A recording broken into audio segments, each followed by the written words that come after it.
Salam solidaritas, salam sejahtera untuk kita semua. Ketemu lagi dengan MPP Podcast SPK SPSI PT Multi Strada. Pada kesempatan kali ini kita sudah kedatangan Bung Bambang atau yang lebih dikenal Embeng. Terus juga kalau di luar itu Davi. Nama gue banyak banget, Dres. Ntar dulu, gue mau komplain dulu nih. Ini podcast keberapa gue baru diundang. Emang pentingnya buat undang lu itu apa? Prioritasnya untuk undang lu itu apa? Ini podcast yang gue tunggu-tunggu, Dres. Ini gue pengen ngoceh di sini nih. Pengen ngoceh gue. Ya kita ngobrol-ngobrol lah hari ini. Oke, ntar dulu ngopi dulu. Tapi gua ngerokok dulu, ya, gitu. Santai aja. Jadi Mbeng ini itu sebagai koordinator Bakor. Ya. Di 2019 sampai periode 22 ini ya. Sebagai koordinator Bakor. Kalau dulu namanya itu adalah ketua Bakor. Dari periode 2013 sampai 2019. Kalau sampai periode sekarang selesai sampai 2022, iya. 9 tahun jadi koordinator Bakor gitu. Itu kalau 10 tahun rumah gue lunas. Nambah setahun lagi lunas rumah gue.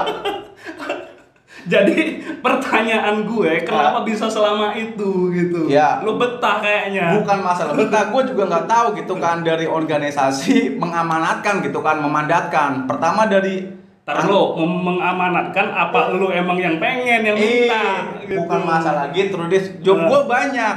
Job gue banyak gitu kan ya. Nah, berhubung organisasi meminta, seolah-olah kan berhubung organisasi meminta, lah gue sebagai salah satu orang yang cinta organisasi, mau nggak mau siap, gue siap terus. Enggak, pertanyaan gue udah 9 tahun, kenapa lu nggak pernah mau jadi pengurus? Pasti pernah ditawarin gitu kan? Itu pertanyaan gue gitu. Nah, kalau untuk yang ini ya, kenapa sih nggak mau jadi pengurus gitu kan ya? Setiap kali pergantian kepengurusan, ya kalau untuk penawaran ada, Dres. Cuman kembali lagi, gue orang sibuk. Alibi aja itu, alasan lu cuma mau lari dari tanggung jawab lu. Enggak, gitu. bukan gitu. Gue sibuk. Di samping gue menjadi buruh gitu kan, gue aktif di organisasi. Di luar, lu tahu sendiri, anak band kan, Sabtu Minggu keluar kota manggung, sibuk gue. Makanya, kalau untuk jadi pengurus, gue mending enggak. Tapi kalau misalnya untuk jadi bakor atau koordinator bakor, iya gue sanggup. Kita bagi peran aja kayak gitu. Periode berikutnya, kalau misalkan tawarin jadi pengurus. Nah ini, itu. Itu nanti waktu yang akan menjawab ya. Waktu nggak bakalan bisa jawab. Iya, pokoknya gue jawab ntar. Setelah kepengurusan Bung Guntoro berakhir, ntar gue jawab. Jawabannya bakalan ada ntar. Oke. Selain koordinator bakor juga aktif sebagai gitaris band. Kalau dulu kalau nggak salah itu apa namanya, Anastasia. Masih di Anastasia? Udah enggak. Dikeluarin apa ngundurin diri? Gue ngundurin diri. Kayak kerja aja resign lu. Enggak, gue resign bener. Kalau ngomongin resign sama ngundurin diri sebenarnya resign sama dipecat gitu ya. Itu 11-12 sebenarnya. Cuman kalau pikiran gue, kalau gue dipecat berat pesangonnya. Pesangon gue berat, makanya gue mending mundurkan diri gitu kan, biar haknya tetap dapet. Terus sekarang bandnya apa? Sekarang gue di Atlantis. Genrenya masih sama, symphonic gothic metal. Tapi terlepas dari itu pun gue di dalam masih ngeband juga sama teman-teman anggota PUK gitu kan. Bahkan beberapa kali, tiap kali ada agenda, misalkan kayak My Day di DPC Bekasi, atau kemarin yang terakhir pas gue di SPSI di Bandung. Iya, gue sama teman-teman ngeband atas nama PUK Multi Strada. Iya, kita juga punya komunitas musik gitu. Iya. Dan lu juga sebagai koordinatornya gitu.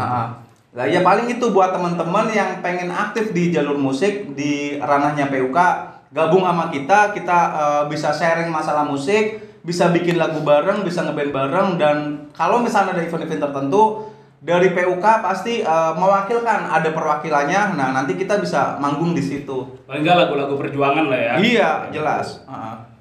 Terus selain tadi koordinator bakor sebagai anak band, dan lu ini kalau yang gue tahu gitu sebagai salah satu orang dari sekian banyak orang, salah satu pelaku, kita flashback lah ke belakang. Pada tahun 2012. Ya, tahun 2012 sebagai pelaku atau sebagai saksi lah.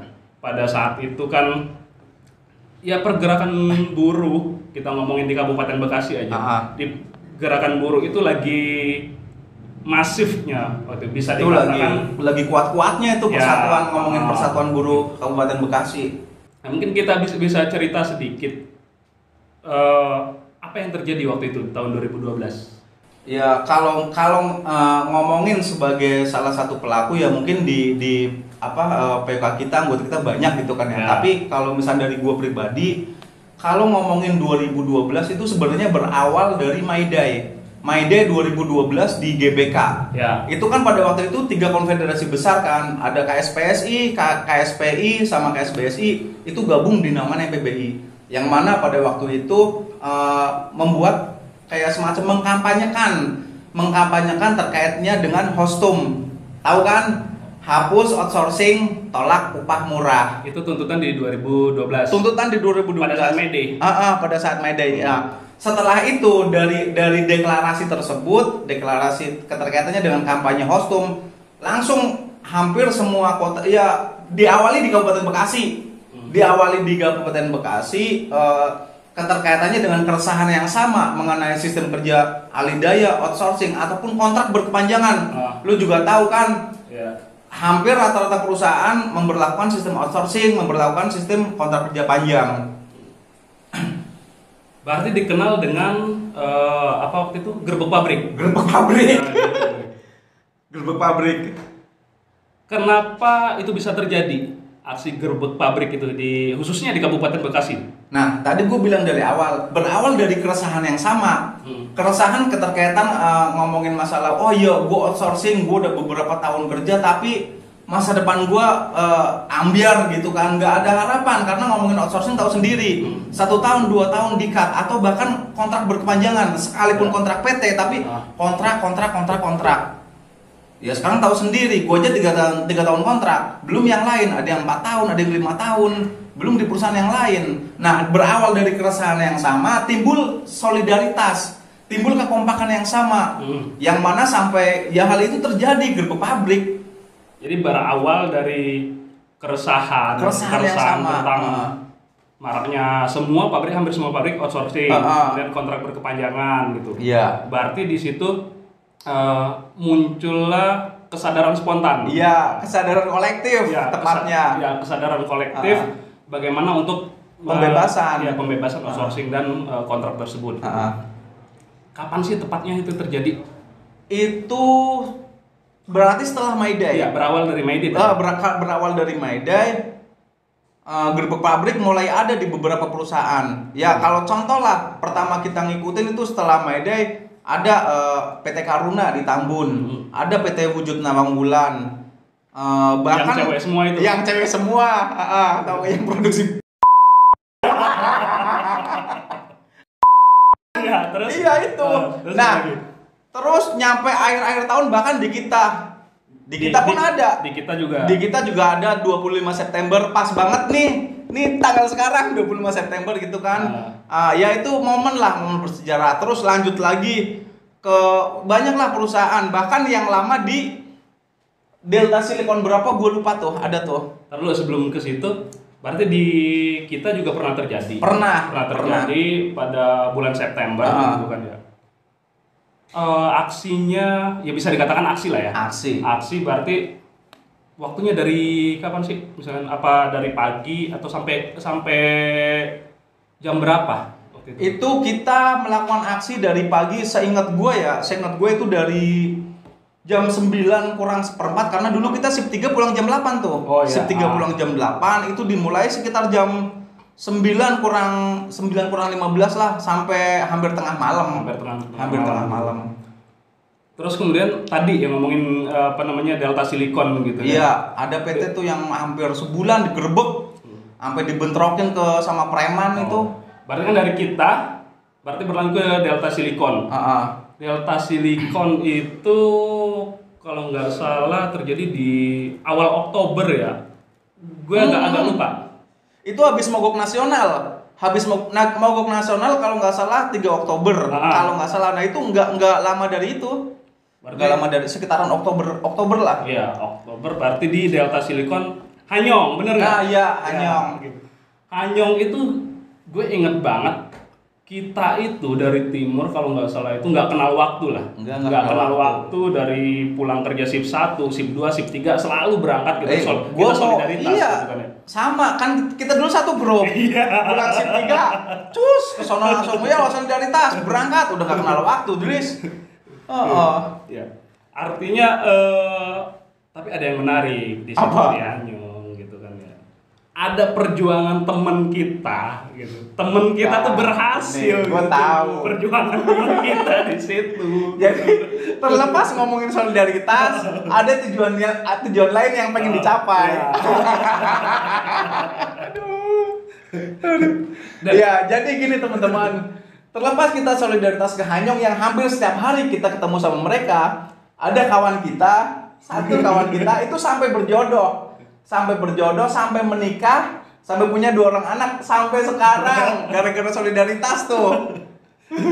Jadi apa ya? Kayak sambil menyelam minum air. Bisa jadi kayak gitu. Tapi seru, bener itu seru. Pada waktu itu ngomongin solidaritas, bener-bener kuat.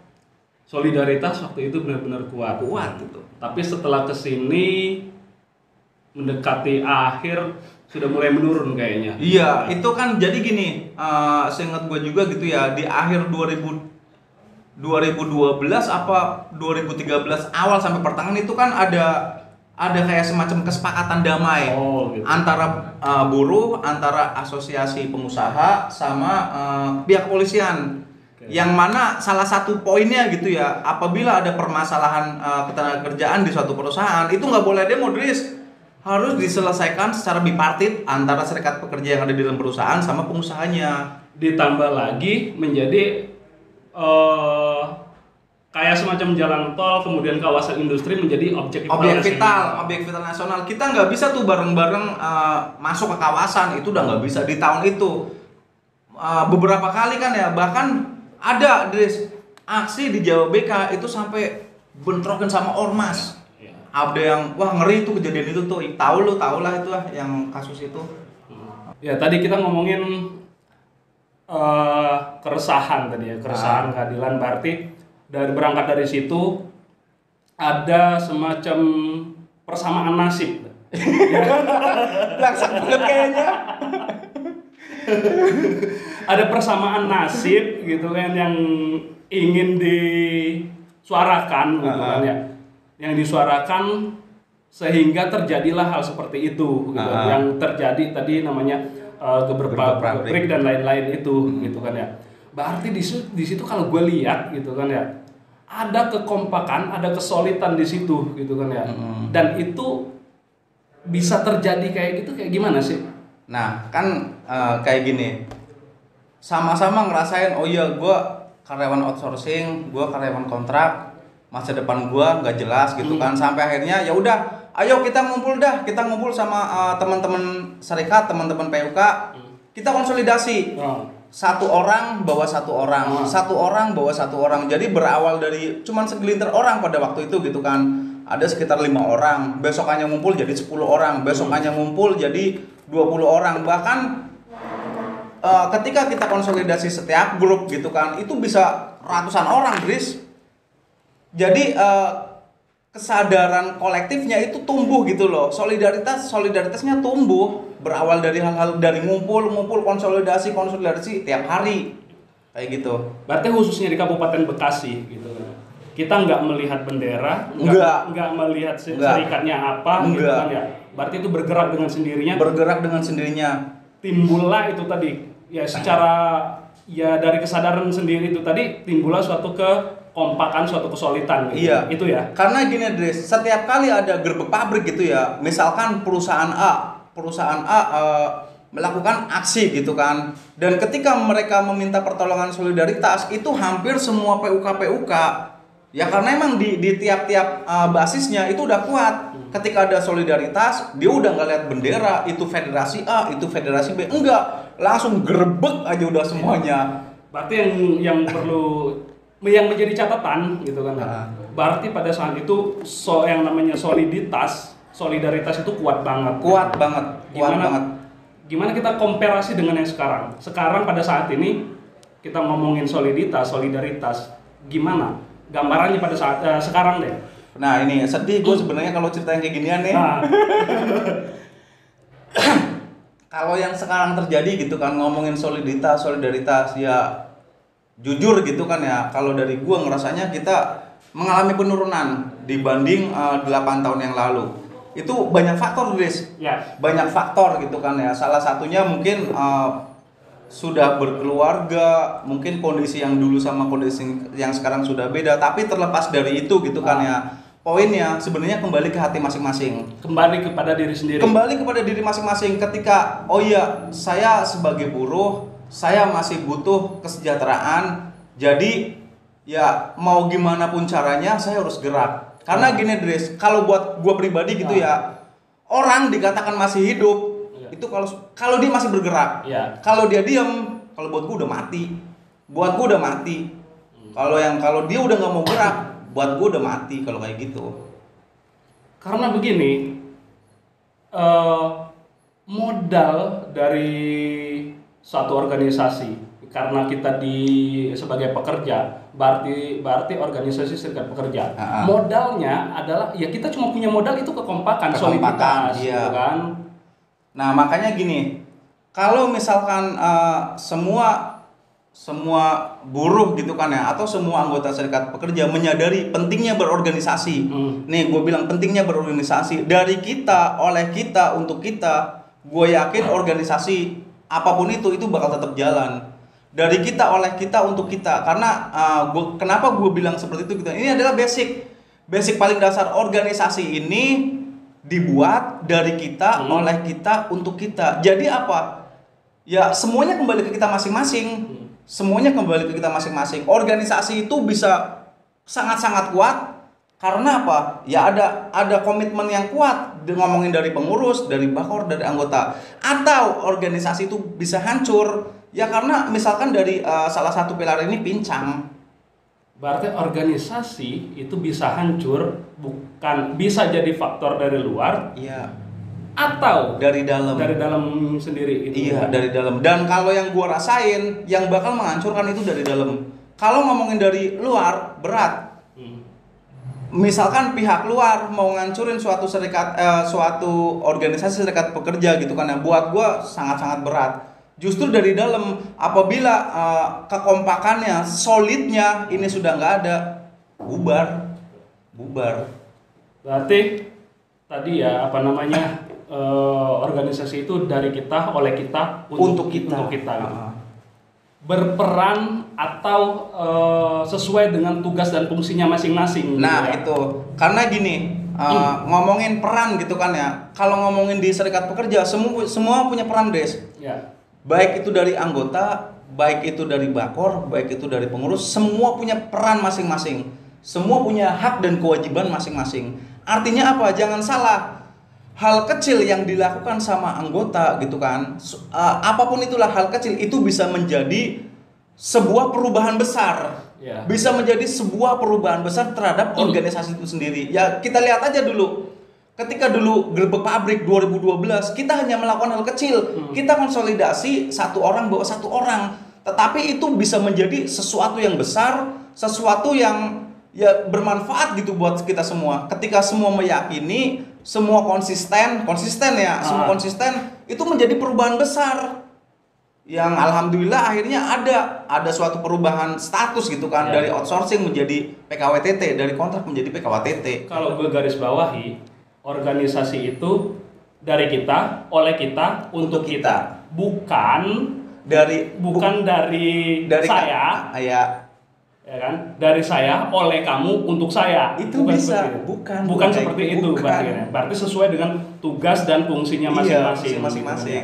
tidak berdiam diri, pengurus perannya apa, bakor perannya apa, anggota perannya apa gitu kan. Semua saling keterkaitan tiga unsur ini. Jadi harus saling keterkaitan, harus apa ya? Kalau gue bilang dengan ya itu tadi, kalau semuanya berfungsi, berjalan dengan sesuai dengan fungsinya masing-masing gitu kan ya. Insya Allah organisasi akan semakin kuat. Iya. Gitu ya. Karena gini, banyak anggota yang beranggapan, ini yang ada di pikiran gue ya, banyak anggota yang beranggapan ketika sudah bayar COS selesai, pengen surga lagi. Enggak, ini gue bilang real gitu, bis. Gue bilang real gitu kan. Ada yang beranggapan bahwa ketika anggota sudah bayar COS, itu permasalahan selesai dan dapat surga. Itu salah besar. Organisasi nggak cukup seperti itu. Kalau ngomongin bayar COS, gue yakin pengurus juga bayar, bakor pun bayar. Tetapi mereka ada peran. Dan di sini yang diharapkan adalah anggota juga ada peran seperti itu kayak gitu loh. Yang gue bilang tadi, sekecil apapun itu perbuatan, sekecil apapun ide, itu bisa menjadi perubahan yang besar. Oke. Oke, tadi kita ngomongin pada saat itu gitu kan ya, bagaimana soliditas gitu kan ya, solidaritas itu kuat banget gitu kan ya. Tadi juga udah sampein gitu kan. Kondisi yang sekarang ya beginilah yang terjadi gitu. Yang terjadi yang sekarang gitu. Terjadi sekarang real seperti ini gitu kan ya. Terus kenapa sih tadi ngomongin yang menurun tadi?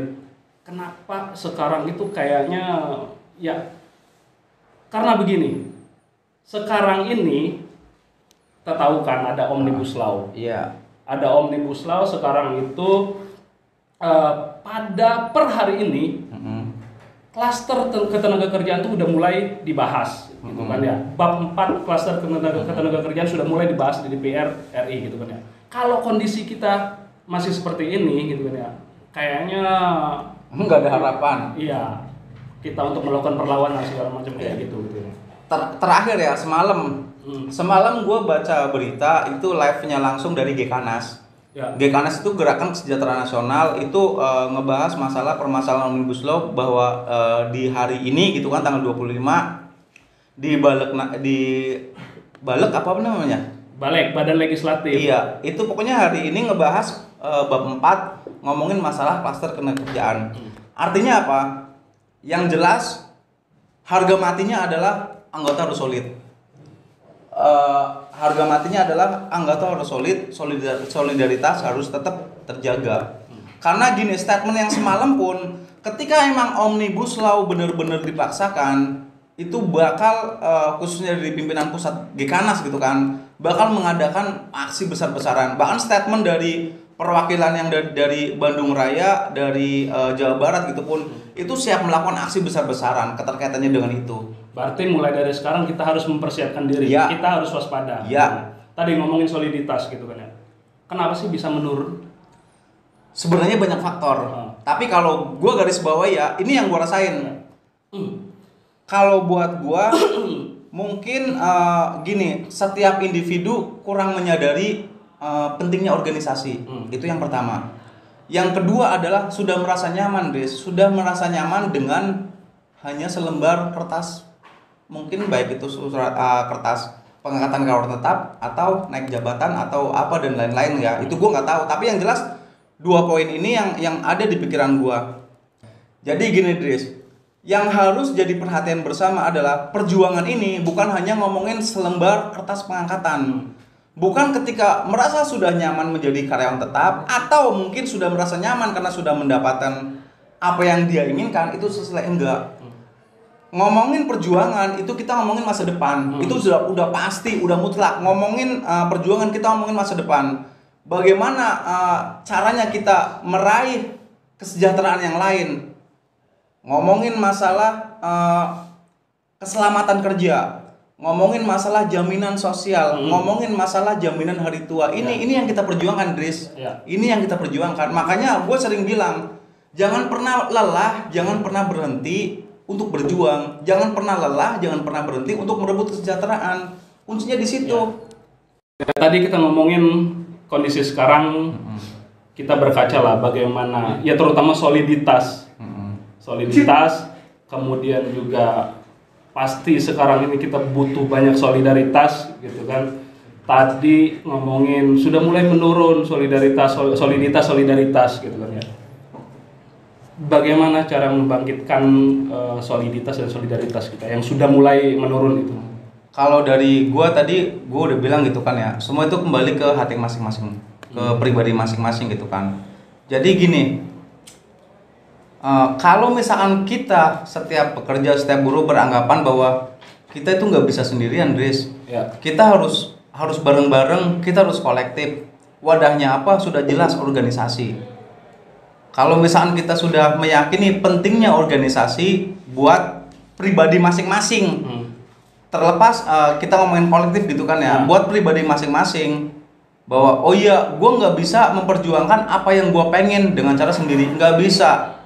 Lu mau minta apa sendirian, sono ngadu sama si bos, tabok iya, nggak bisa. Melalui organisasi, wadahnya melalui organisasi, itu yang pertama. Yang kedua, kalau gue meyakini gitu Dres, setiap apa yang gue lakuin, khususnya ngomongin masalah di organisasi, gue ngelakuin buat gue pribadi sama buat keluarga gue, buat istri, buat anak. Terlepas gue bodoh amat mau yang lain kayak gimana gitu kan ya, tapi gue melangkah, basic gue adalah gue melakukan ini buat keluarga gue, buat pribadi gue, kayak gitu. Berarti bisa gue garis bawain, berarti kita sebagai pekerja gitu, kita nggak bisa berjuang sendirian. Nggak bisa. Kita nggak bisa. Ya, kita nggak bisa berjuang sendirian. Kita butuh wadah gitu, dan harus ada tumbuh lagi, harus mulai dipupuk lagi kesadaran kita di bahwasanya kita nggak bisa untuk berjuang sendirian gitu kan ya. Kesadaran harus, yuk kita harus bergerak bersama gitu kan ya. Untuk terus berjuang bersama, bagaimana untuk mewujudkan apa yang menjadi cita-cita kita, gitu. Ya karena tadi ngomongin kesejahteraan gitu kan ya, tanggung jawabnya siapa? Bareng-bareng, Dres. Nggak bisa hanya satu elemen, misalkan pengurus doang, nggak bisa. Atau ditambah bakor, nggak bisa. Harus bakor, anggota, pengurus harus berjalan beriringan. Seperti itu. Poin pentingnya berarti harus menyadari tugas dan fungsinya masing-masing. Iya, karena sekalipun anggota itu juga punya tanggung jawab gitu kan. Bagaimana organisasi ini bisa berjalan dengan baik? Misalkan mengawal setiap kegiatan-kegiatan organisasi, mengawal ngomongin masalah laporan keuangan. Terus ngomongin masukan-masukan. Kita sebentar lagi ngomongin pemboran BKB. Itu di situ peran pentingnya di situ gitu loh. Nggak bisa pengurus cuma 13 orang. Gue yakin bebel otaknya kalau harus mikirin semuanya. Terus satu lagi, pengurus juga bukan tukang sulap, Dris. Yang pengen anggota semuanya harus, nggak bisa. Disinilah kedewasaan berorganisasi. Maksudnya kedewasaan organisasi di sini harus ditumbuhkan kayak gitu loh.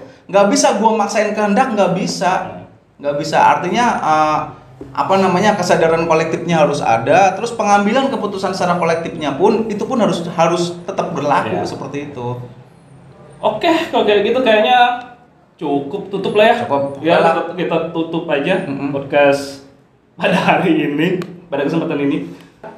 Ya, poin pentingnya dari pembicaraan kita tadi. Nah, pembicaraannya nggak jelas ngelor.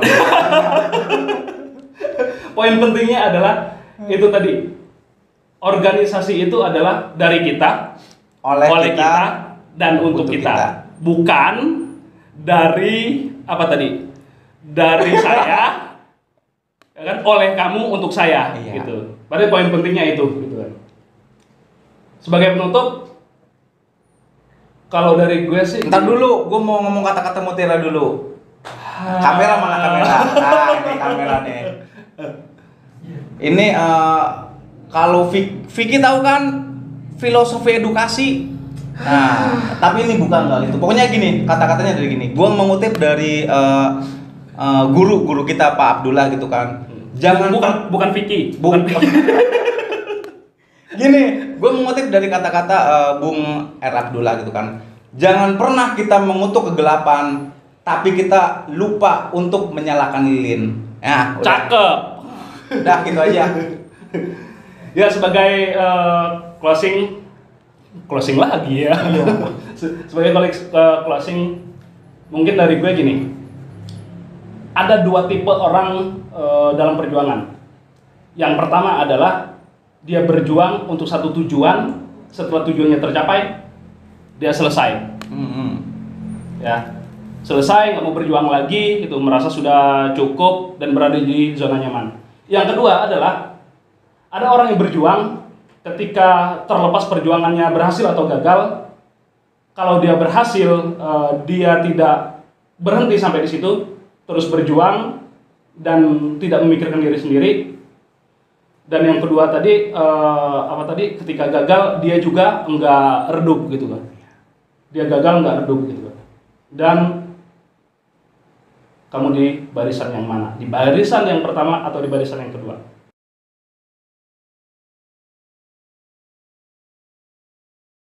Oke, untuk kawan-kawan yang nonton channel kita, jangan lupa di subscribe channel kita gitu kan, PUK SPKP SPSI Multistrada di YouTube.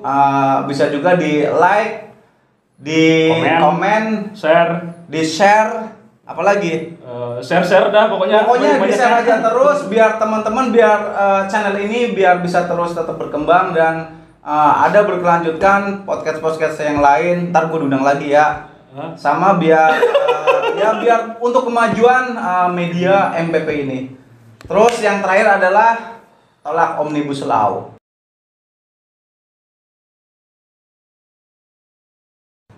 SK lu digadein nggak? SK gua? Kagak. Itu buat bayar rumah gimana? Bayar rumah? Gua dari pensiunan ngeband.